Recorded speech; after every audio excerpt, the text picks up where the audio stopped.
राजस्थान में इस वक्त श्रावण मास का महीना चल रहा है और श्रद्धालु अपनी मनोकामनाएं लेकर पैदल यात्रा करते हुए मंदिरों पहुंच रहे हैं। इस वक्त हम मौजूद हैं कोथून नेशनल हाईवे पर और यहाँ कुछ लोग पैदल यात्रा कर रहे हैं। इनसे जानते हैं कि आखिर किस तरीके की पैदल यात्रा कर रहे हैं ये।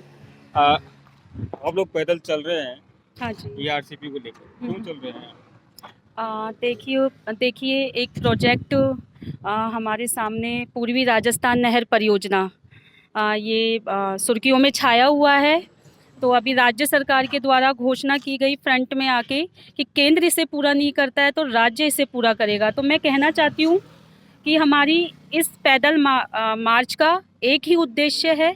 हालांकि हमारी दो मांगे हैं, लेकिन मेन उद्देश्य हमारी इस पैदल मार्च का यही है कि जो डीपीआर है, डीपीआर में संशोधन करके 13 जिलों के जो वंचित क्षेत्र और बांध इसमें रह गए हैं उन्हें जोड़ा जाए। ये हमारी राज्य सरकार से मांग है, क्योंकि ये काम डीपीआर संशोधन का काम उन्हीं के हाथ में है।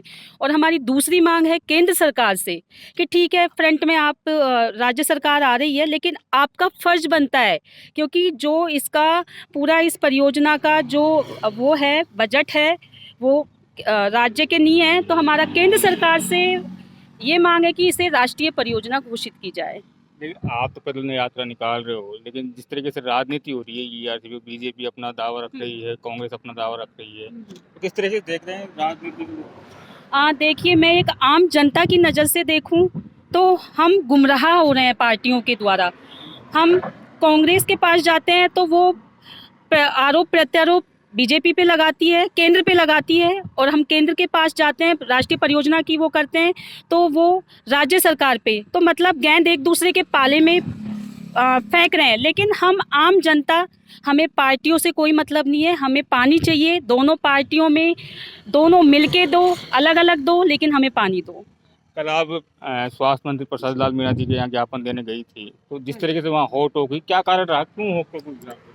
देखिए, हमारी पैदल मार्च का एक हिस्सा एक पहले से ही जो प्लान था, इस प्लान के तहत ये था कि हम जब खुर्रा लालसोट से निकल के मुख्यमंत्री आवास तक पहुंचते हैं तो इस रूट में जो भी जनप्रतिनिधि, एमएलए, एमपी, सरपंच, प्रधान मिलेंगे, हम उनको ज्ञापन देते हुए जाएंगे और अपनी मांग रखते हुए जाएंगे। तो इसी के तहत हम मंडावरी में चिकित्सा मंत्री प्रसादी जी से मुलाकात करते हैं, शांतिपूर्ण अपनी बात रखते हैं। चलो, मैं ठीक है, जो भी वाकया हुआ उसे मैं साइड में करती हूँ, लेकिन मैं अब भी उम्मीद करती हूँ राज्य सरकार के वो एक अच्छे पद पे, अच्छे ओहदे पर प्रतिनिधित्व कर रहे हैं, तो वो आगे आएंगे और हमारी जो मांग है डीपीआर में संशोधन, जो राज्य सरकार का काम है, उसे पूरा करेंगे और अपनी अग्रिम भूमिका निभाएंगे हमारे क्षेत्र के जनप्रतिनिधि होकर।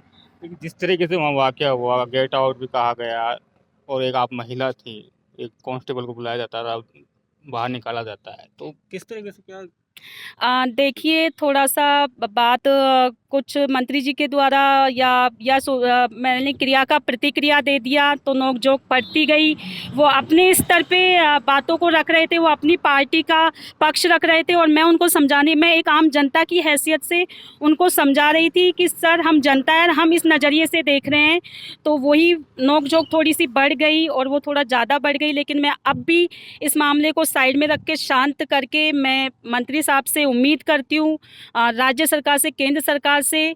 हम आम जनता हैं, हमारी एक मांग है, हमारी पानी की दिक्कत है क्षेत्र में, हमारी मांग को पूरा करें और हमारी जो पैदल मार्च है उसका जो उद्देश्य है वो सफल हो। और इसी उद्देश्य, इन दो मांगों को लेकर हम मुख्यमंत्री निवास तक पहुंच रहे हैं। अब आगे क्या प्रोग्राम रहेगा? यहाँ से दौसा जाएंगे, दौसा किस तरीके का रहेगा? देखिए, यहाँ से हम अब दौसा कलेक्ट्रेट पहुँचेंगे। 1 बजे के समथिंग हम कलेक्ट्रेट पहुँच के ज्ञापन देंगे कलेक्ट्रेट को, जो हमारा पहले से ही हिस्सा है इस पैदल मार्च का। और जो भी दौसा में जनप्रतिनिधि होते हैं, मुरारी जी होते हैं, ममता भूपेश जी होती है, खटाना जी होते हैं, हम उनको भी ये ज्ञापन सौंपेंगे। और आगे हम बढ़ के, हमारा जटवाड़ा में अब विश्राम स्थल है, तो ये 4 दिन की पैदल मार्च है 20 तारीख तक का। और हम अपना स्टॉपेज करके फिर हम बस्सी विधायक से मिलेंगे। ऐसे कर करके जो भी जनप्रतिनिधि मिलते हैं, हम उनसे अपना ज्ञापन देते हुए, अपनी मांगे रखते हुए आगे पहुंचते जाएंगे।